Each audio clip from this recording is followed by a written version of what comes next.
In the last few months, we've talked about federalism in Star Wars, as well as how exploration in the Star Wars galaxy expanded, and how that relates to maps. Today, we're going to look a bit more at Star Wars in the context of politics and historiography by talking about periodization and the Clone Wars. Periodization, or the way we classify and categorize periods of history, like the Victorian period, Renaissance, and so on, can be tricky. In popular culture, for example, we often talk about different decades or centuries, or maybe periods of time under different rulers as having different flavors or characteristics to keep them simple. And while there's some truth to them, enough to usually be useful concepts, it's not like we just hit New Year's in 2000, cut off our hockey hair, cancelled Friends, and threw out the Nirvana albums immediately. As John Tosh mentions in The Pursuit of History 5th edition, quote, Victorian attitudes can be traced up to the First World War, and the features most commonly associated with the youth culture of the 60s can more accurately be dated from circa 1965 to circa 1975, end quote. Academic history tends to not focus quite so much on this kind of periodization, but whichever direction you're coming at them from, periodization is less about hard and fast universal rules and more about coming up with a useful construct or category. Again, according to Tosh, describing a useful period involves the ability to, quote, perceive the relatedness of events and to abstract from the mountains of detail those patterns that make best sense of the past. Patterns of cause and effect, patterns of periodization that justify such labels as Renaissance or medieval, and patterns of grouping that make it meaningful to speak of a petite bourgeoisie in 19th century France, or rising gentry in early 17th century England, end quote. A period's boundaries may change or overlap with other periods depending on what you're talking about, whether that's a period within one geographic area versus another, or one element of society versus another. Just because we can talk about, say, the early modern period applying from the 1400s-ish to around 1800 with various starting and ending dates used in different contexts, it doesn't mean that there aren't equally valid ways to talk about different periods within that, focusing on different elements of society, or which cross its boundaries altogether. War may seem like the easiest place to strictly define a period, with clear dates starting and ending conflicts, but a lot of historical analysis of these periods of wars, even some so seemingly clear as World War II for example, has to account for earlier wars already in progress in Asia, or the Spanish Civil War, or go even earlier to the First World War or beyond. A book on World War II, which started immediately on September 1st, 1939, would probably be very confusing, although there is still a valid use for describing World War II as having occurred between 1939 and 1945. This kind of gets us to the closest to today's topic as it relates to Star Wars that we've been, but I swear we are getting there. Historians have often also played fast and loose with the definition of centuries or decades, to take advantage of their more clear start and end dates and have something familiar to begin with, and then throw out those dates to discuss trends in a longer form. For example, Fernand Brauddel's description of the long 16th century from 1450 to 1640 deals with the formation of European hegemony. This also gets applied by Frank O'Gorman to what he calls the long 18th century in Britain, from the 1688 Glorious Revolution to the 1832 Reform Act, and by Eric Hobsbawm, who has both the long 19th century from the French Revolution to the start of World War I, and the short 20th century, from the start of World War I to the dissolution of the Soviet Union. There's of course a ton more, and it's always based on what you're studying. After all, these long centuries would often be very Eurocentric, and not apply super well as labels to other places or processes in world history. The point being, this is a common historical practice to try to link and define different periods of ideas. And today, I'm going to apply this same principle to Star Wars, taking the whole thing way too seriously in an examination of the long Clone Wars, the length of which would make even Hobsbawm blush. Rather than sticking with the traditional dates of 22 through 19 BBY or before the Battle of Yavin, we're going to start only a couple years earlier, back in 17,018 years BBY. Is this probably too long to be an actual historical period? I'll let you be the judge of that, but we're going to be looking at how the events and attitudes which came to a head in the fall of the Republic stretch back to a few short millennia after its formation, and can be examined as one long period leading up to that point. There are a few main points we're going to be focusing on which had their own roots in earlier periods, but which grew to a head and became the primary focal points of conflict over the period from 17,018 BBY to the fall of the Republic in 19 BBY. These are the rise in power of megacorporations like the Trade Federation within the Republic, eruptions in tensions between humans and non-human species, and crises in Senate representation for worlds, particularly in the Outer Rim compared to the core. There were a lot of different individual reasons that members of the CIS attempted to secede, since they were ultimately a collection of disaffected groups. But for most of them, the core of their problems with the Republic, and the elements that led it to boil over into the Clone Wars, came from some combination of those three factors all playing off of each other during this period. So it's not just that those three factors existed during this period, it's that they were all so heavily interrelated. 17,018 BBY was the first year of what became known as the First Alsakan conflict.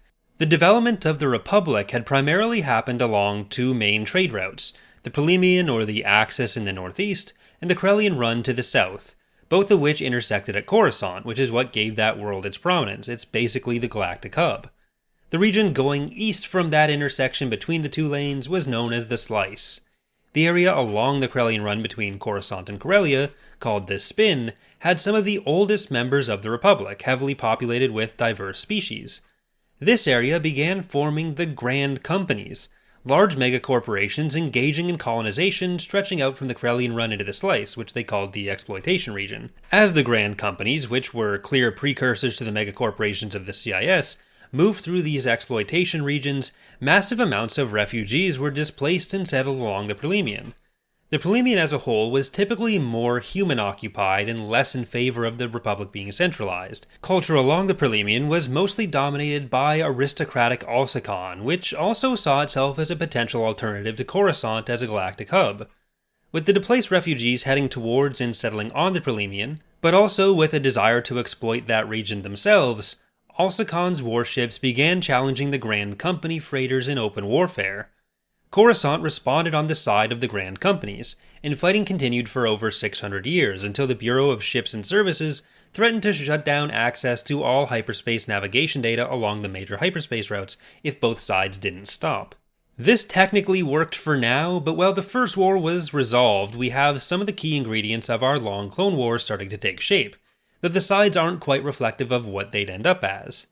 While the Grand Companies were mostly non-human and the Ptolemaian Axis was human-dominated, the explicit species-on-species conflict wasn't quite the same factor that it would later be, especially with Coruscant currently acting as more of a mitigating factor in that. Future events would tend to lean Coruscant and Corellia, which was also along the Spin, more towards the human culture element of it, and we'll get to that in a bit. We do see the rise to prominence within the Republic of the massive corporations taking substantial political control, and the colonization efforts by them and the Ptolemaian worlds led to a question of how representation for these worlds could work in the Senate.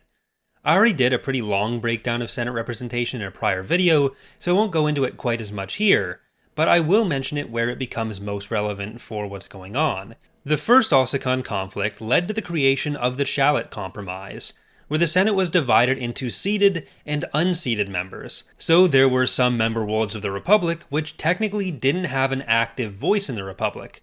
They would technically be able to be in the Senate, but they wouldn't be able to propose legislation or vote on legislation in the same way as other worlds could. Not even as some sort of proportional system based on the population of these different worlds, just a complete lack of a voice.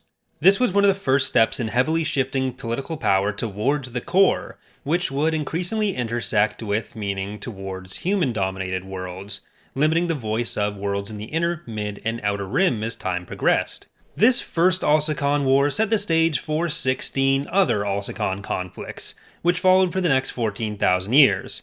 We can't really call the Clone Wars an Alsakan conflict since Alsakan wasn't the one rebelling in those, but it's the same three major processes in play. And again we can see it's not just that those three categories I mentioned existed, it's that they're regularly developing along mutually reinforcing lines during this period. It was pretty obvious to Corellia that the Alsakan conflict didn't solve the issues, but while they were sympathetic to the human-dominated Alsakani, as a human-dominated planet themselves, they were still part of the more diverse Spin, so they added a section to the Constitution of the Republic called Contemplanus Hermi, which allowed the Corellia to withdraw from the Senate while remaining a member world, and completely ignore the fighting going on, a power they also exercised during the Clone Wars. The next major events in our timeline are the Pious Day Crusades. Chancellor Perslia, a Bothan, was assassinated and replaced by Contispex I, a member of the Pious Day faith. The Pious Day believed that corruption needed to be purged, and unredeemable elements of communities needed to be eliminated. This is definitely not in any way an infringement on Warhammer 40k.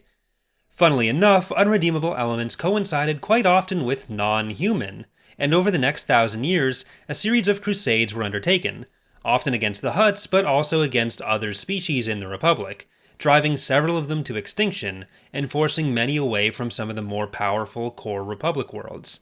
The feelings of competition with an overreaching Coruscant overrode the humanocentric feelings of Alsakan, which had seceded with several Perlemian worlds, and an unlikely alliance was made for the 6th Alsakan conflict. Worlds near the Perlemian which were in the path of the Crusades petitioned for Alsakan support, and the war which resulted in 11,820 BBY saw Alsakan building relationships with the Duros and the Hutts, bringing them to the defense of the non-humans who they had fought against in the first Alsakan War, though this war wasn't enough to stop the Pious Day.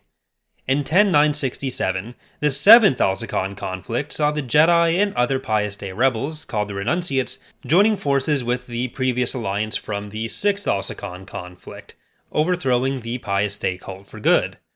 This time the Bureau of Ships and Services once again stepped in, breaking their traditional neutrality and seeding the Pious Day ships with what was essentially a navigational virus, spreading much of their fleet to random places in space, unable to be recovered, while the main fleet was defeated by the Allied forces at Euquine, capturing Chancellor Contispex XIX on board his flagship Flame of Centaura. While the end of the Crusades may seem like the story of a unified front facing down the humanocentric forces of the Pious Day, the damage was already done, and even within the Allied forces, those differences did remain as well, they just weren't quite as extreme as the Pious Day themselves.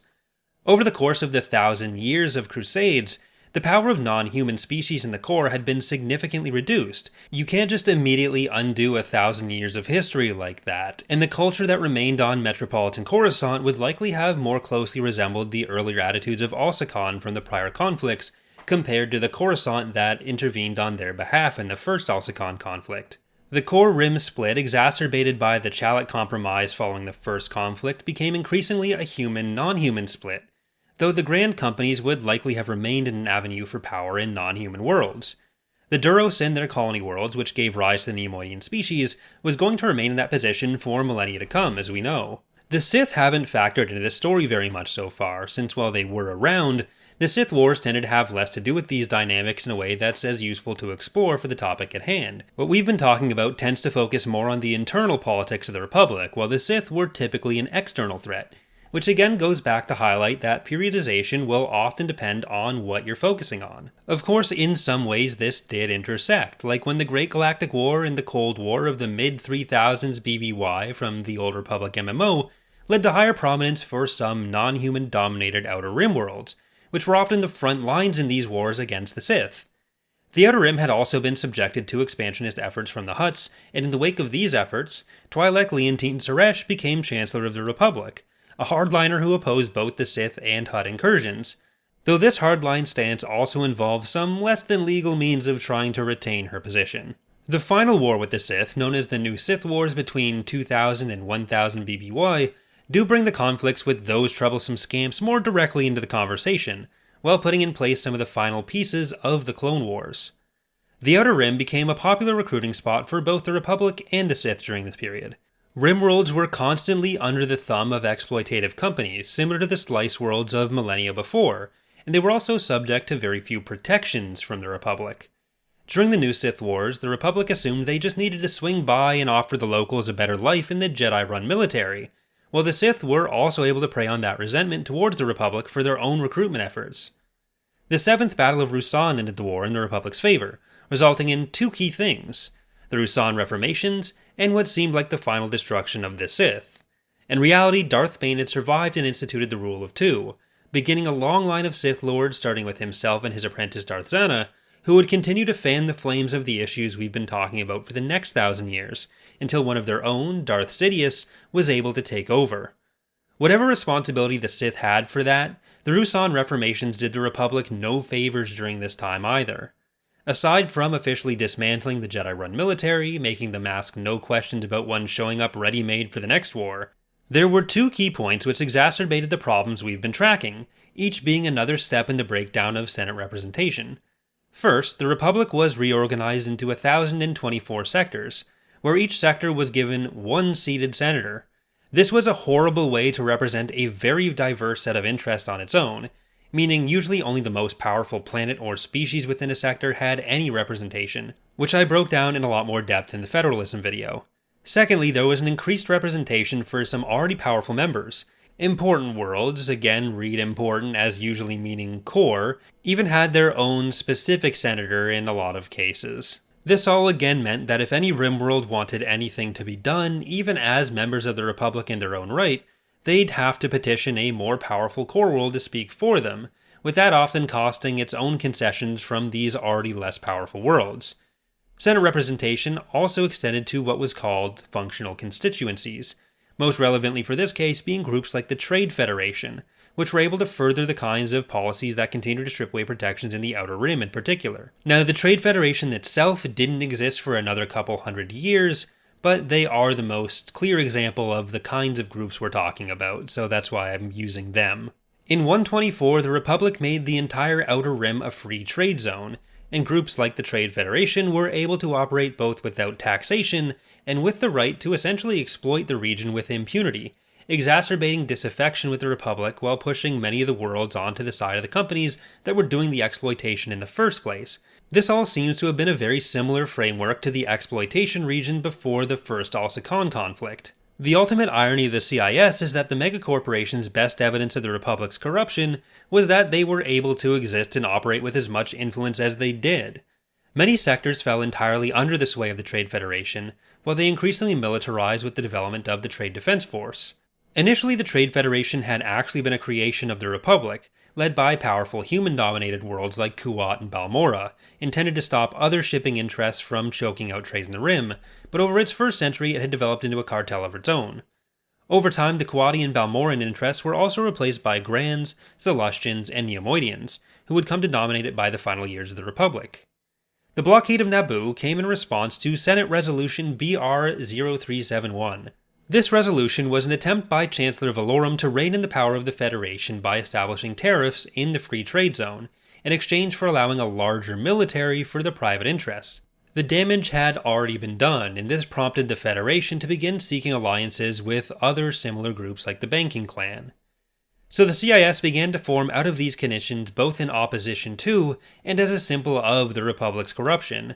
It seemed like the only outlet for an abandoned Outer Rim and many alien species who felt like they had no voice, but it still required aligning with the organizations most directly responsible and arguing most directly for their exploitation. The rise of the Empire, I guess, technically ended the problems with Senate representation by making nobody have a proper voice in the Senate. It became an increasingly toothless entity, and the humanocentric parts of the core gained even more power. It also saw the elimination of most of the corporate interests' ability to challenge the governments of the day, even if a few organizations like the Banking Clan did survive. The Clone Wars, as they're traditionally seen as the Hot War from 22 to 19 BBY, were not an isolated event, but rather the culmination of 17,000 years of these same issues building up. And most importantly, they provided an excuse for me to go on a 5-minute tangent about periodization in what claims to be a 20-minute video about Star Wars. There's definitely room for a deeper dive into the political makeup and underpinnings of the CIS as they existed specifically during the actual fighting and its immediate lead-up, but we'll save that for a future video. You may also wonder why I put the endpoint as the fall of the Republic or the declaration of the Empire, when clearly there were still a lot of the same issues, especially under the Empire, where the difference between the Rim and the core couldn't be more clear, same with humans versus aliens. But I would argue we see a very different dynamic in how all of those things interact. The Senate gets a bit of a hard reset, and while that doesn't solve any of the issues, it changes these specific issues being faced. We also tend to see the end of the megacorporations that have played such a pivotal role from the first Alsakan conflict up until the Clone Wars. They're no longer the same key source of or outlet for those conflicts as we've outlined throughout the period. That again is just my opinion though. So I hope you've enjoyed today's look at the history and politics of Star Wars.